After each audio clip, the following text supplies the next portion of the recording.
in other neighboring countries, our harvest would prosper. Once the Jews in the Holy Land began to eat of their own produce, the financial aid of the diaspora wouldn't really be necessary. It wouldn't be sufficient. We wouldn't need a lot more. Another great advantage of agricultural settlement is that we would have the privilege of observing the religious commandments. So he's appealing to the religious people too. We could, you see, there are commandments that have to do with working the soil in the Torah of Moses. So he's saying, look, we could observe the commandments.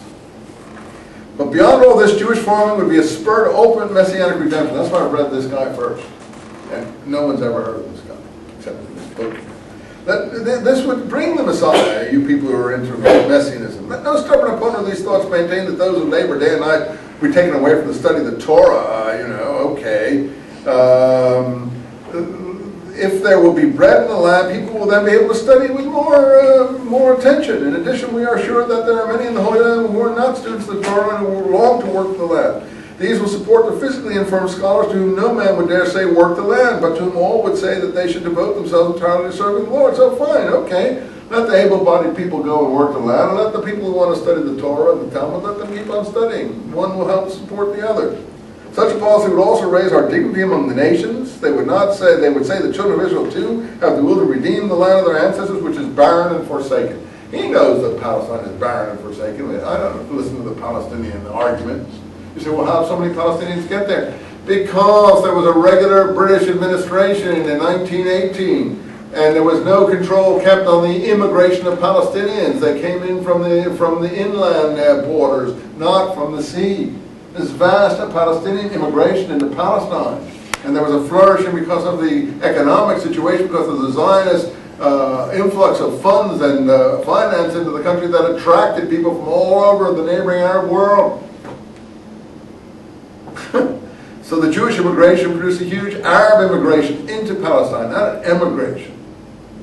So you just look at the censuses and so on, and you can see it.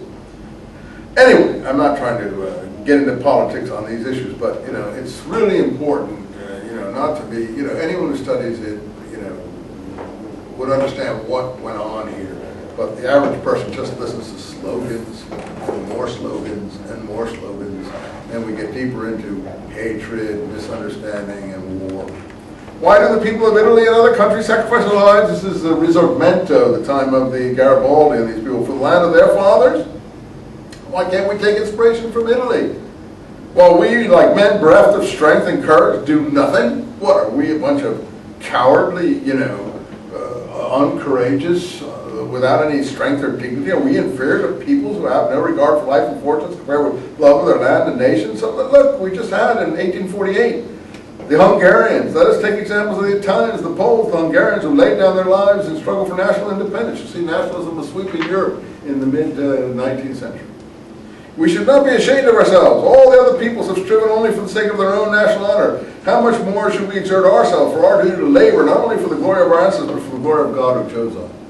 That's a lovely essay, toward 1860, of call to arms and so on and so forth. And you have to see, I hate to keep bringing modern things, but, we hear about questioning the Jewish right and all this sort of thing. Does anyone question whether Hungary should exist, Iceland should exist, Norway should exist? Does anyone question whether Poland should exist, whether Czechoslovakia should exist, whether Italy should exist? Why is it only the Jews who are questioned? The Arabs should have 22 states and you can't have one Jewish state?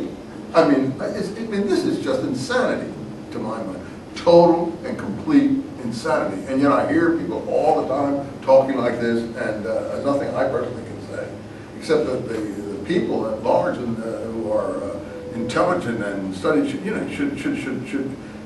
raise their conscious level and stop falling for all this sloganeering and ill-informed actual incitement to riot and murder and killing. And I just can't understand. I agree, the Kurds should have a country too. I'm all for it. I think that they should. I don't see any reason why the Kurds should be frozen out of a country, but I don't see why the Jews of all people are questioned why they should have a country.